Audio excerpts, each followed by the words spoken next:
在《雪中悍刀行》当中，江湖当中的境界分为了9品，只有达到2品才算是小宗师，达到1品境界，那就是江湖上真正的顶级人物了。那么这些境界又是如何划分的呢？第一个9品到3品，首先就是江湖上最多的9品到3品境界的武夫了。这一类的武夫主要是看破甲多少来评定品级，比如生而不破是下3品，如果能破6甲以下就是中3品，上3品就是真正的高手了。3品武夫一般能够破甲8到9，在北凉军中，一般的士兵是中下3品，一些实力强大一点的百夫长或者小将等有上3品的实力。第二个2品小宗师，达到2品就可以算是小宗师级别的高手了。2品小宗师一般可以破10甲以上，在战场上都是将军级别的人物了。2品小宗师是普通人能够达到的最高境界了。如果没有什么奇遇或者传承的话，大部分人修炼一辈子也就是个2品小宗师。像徐骁就是2品的小宗师境界，不过论气势和杀气，就算是陆地神仙站在徐骁面前都得发怵。第三个1品金刚镜，达到1品就是江湖当中的宗师了。1品分为4个境界，第一个就是金刚镜，而在金刚镜当中，如果进行细分的话，其实也能分出3个境界，分别是伪金刚、金刚镜和大金刚。伪金刚镜是指不是按照正常修行进阶金刚镜的统称，徐凤年就是如此，他算是伪镜的祖宗了。1品4境界所有的境界他都入过伪镜，伪金刚镜的实力要强于2品小宗师，但和真正的金刚镜相比，差距还是很大的。大金刚镜则是一个比较奇特的境界，一般只有佛门中人能够修炼到这个境界，有代表性的就是李当先了。后期还有一个天生金刚的徐龙象。寻常江湖武夫修炼的话，进入1品修的第一个就是金刚镜，而佛家1品只修金刚镜，再上一层就直接到陆地神仙了。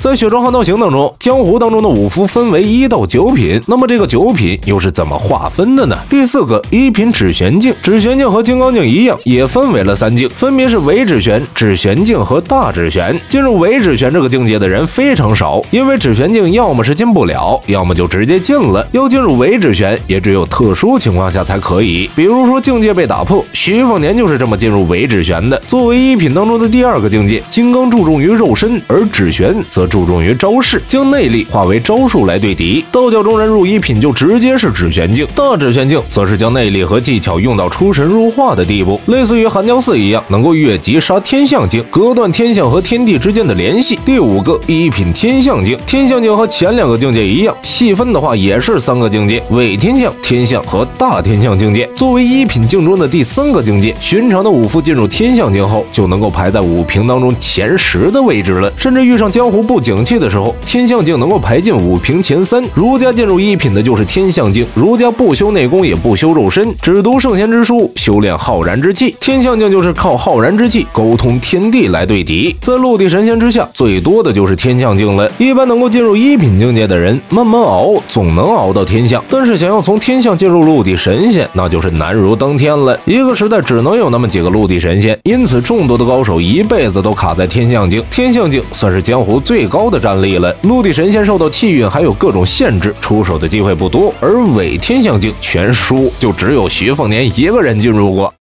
在《雪中悍刀行》当中，江湖当中的境界分为了9品，只有达到2品才算是小宗师，达到1品境界，那就是江湖上真正的顶级人物了。在1品境界之上，还有什么境界呢？第6个1品陆地神仙境，作为1品4境最后一个境界，陆地神仙和其他3个境界一样，也有伪境，也就是伪陆地神仙境。而书中出现过的伪陆地神仙基本都在徐家，徐凤年的母亲吴素就在白衣案的时候进入伪陆地神仙境，而徐凤年自己就是一路伪境到头的。如果不是黄三甲散尽一身修为帮助徐凤年补全气运的话，当时的他呀就是伪陆地神仙，而一辈子都会卡在伪境。补全气运后，徐凤年在陆地神仙境达到巅峰，而其实整个雪中的江湖就是陆地神仙的舞台，各个时代最强的几人都是陆地神仙。陆地神仙强到什么地步呢？就算是皇帝也要有陆地神仙护着，不然的话呀，可能分分钟就要换人了。江湖中人太过强势，也是当年徐骁要马踏江湖的原因之一。第7个天人境，天人境啊，其实严格来讲也是个陆地神仙境，算是陆地神仙的圆满境。吕祖所说的一气千里为天人，因此单论境界的话呀，天人要比陆地神仙高一筹。不过在雪中当中，境界只是战力的一部分，天人也未必就能打得过陆地神仙。陆地神仙其实就是留在人间的天人，过天门而不入就是天人境。吸收了北凉气运和获得天人馈赠的拓跋菩萨，两人达到过天人大长生境。这个境界代表着可以在人间长生，但是吸收了气运的他们境界维持不了多久，真正意义上的天人大长生也就只有一个吕祖了。好了，今天的内容到这里就结束了，欢迎在留言板讨论。最后走之前不要忘记关注乐风啊。